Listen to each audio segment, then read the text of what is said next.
What's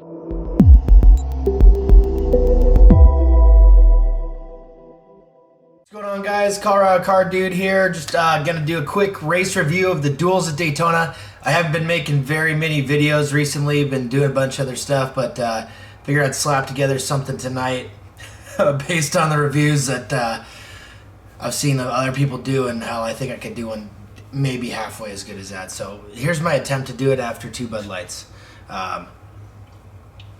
Anyways, it was a fun event. I thought it was alright. It wasn't as fun as the Coliseum race. The racing was okay. I think there's a potential to see good racing in the 500. I was expecting to see single file racing all the way through both events, to be honest with you. I was kind of amazed that that race 2 was as racy as it was, that Duel 2 was as racy as it was, because I really expected to see just single file racing in Duel 2 as well as Duel 1, but Duel 1 was pretty boring for the most part, I'd say. Brad Keselowski won it, which was cool to see. His first, well, I guess second exhibition race of the year, in the second race with Roush-Fenway-Keselowski Racing, to get a win. Because last week, or 2 weeks ago, they were way off. So it's cool to see them get a win, and then also to see Chris Buescher get a win, which is incredible. It blows my mind they're able to do that. I'm a big Roush fan. I've always been a big Roush fan. It's been a long time coming, to see that kind of momentum. And Recky Spinhouse was kind of our best bet at winning races for a long time. That was a tough deal. But the running order, the top 5 and Duel number 1 was Brad Keselowski, Austin Cindric, Ryan Blaney, and Chase Briscoe. So 4 Fords ended up finishing in the top 4 with Chase Elliott in 5th place. Ended up being kind of a weird deal. The Hendrick Chevys dominated all the way through pretty much, and then there was some pit strategy, and basically they got behind. The Hendrick Chevys got behind on the pit strategy, and the Fords got way ahead, and they can never close the gap. And so it's 4 Fords that were just gone. So for a Ford guy like me, it was a dream come true. For a Chevy fan, it was probably boring as hell to watch, and they were probably really frustrated.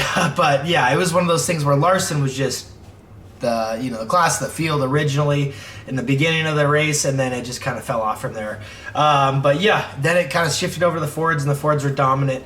Eric Jones finished 6th. Kyle Larson ended up 7th. Tyler Reddick in 8th place. Kyle Busch in 9th. Chastain in 10th. Suarez 11th. Byron 12th. Haley 13th. Castle 14th. Gilliland 15th. And Custer 16th. It was pretty cool. Kaz Grala ended up 18th, and he ended up somehow making it into it right at the end there after he had a bunch of issues and sped down pit road, and he didn't think he was going to make the 500.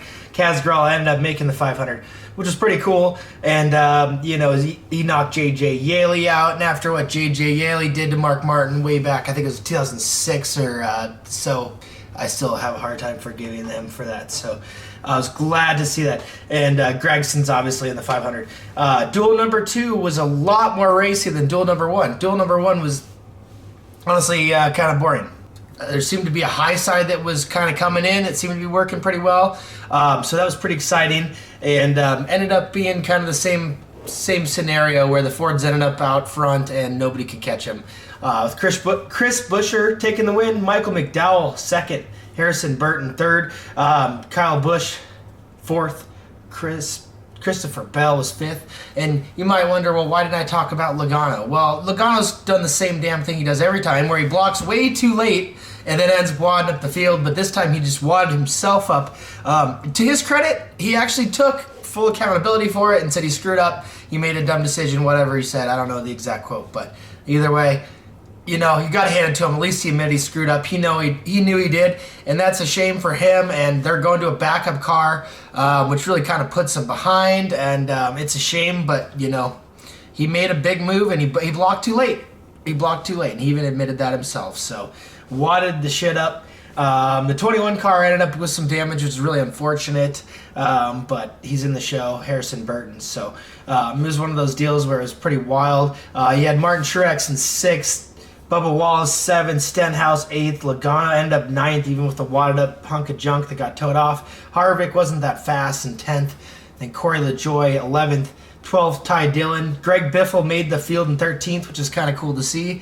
You always like the Biff. Austin Bowman, he had some issues and with just ended up 14th. Hamlin 15th after spinning himself out on pit road, which was pretty hilarious, not going to lie. Cody Ware 16th, David Reagan 17th, and Amarillo was way off the pace. Austin Dillon, Amarillo, Timmy Hill, and Jacques Villeneuve was 21st. So I don't know. Hell, it was decent racing. It wasn't the most fun thing to ever watch, but Daytona's hit or miss. I'm expecting the 500 to be fun to watch. Mostly at the end of it, like every other 500, where it's kind of you'll have a wreck fest probably at the end. Might have a couple wrecks early on. I think the Xfinity and truck races will probably be more fun to watch personally. But the 500 will be interesting. The new car seems to race fairly well. It is better than I expected, to be honest with you. But I still think it needs more power. I want to see 670 horse at Daytona personally. I think just run 670 everywhere. Hell with it. Why are we running two packages? Just run 670 everywhere. It's 2022. We got fast cars. We got good drivers. We got a lot of safety equipment. If they're running over 200, they're running over 200. We'll figure it out. Anyways, thanks for watching. I try to keep my videos short. If you want to see any of my other videos, I do a bunch of drift stuff and other random car stuff. So check them out. Subscribe to my channel if you think this is relevant to anything in your life. And thanks for watching. Have a great evening or day or whatever.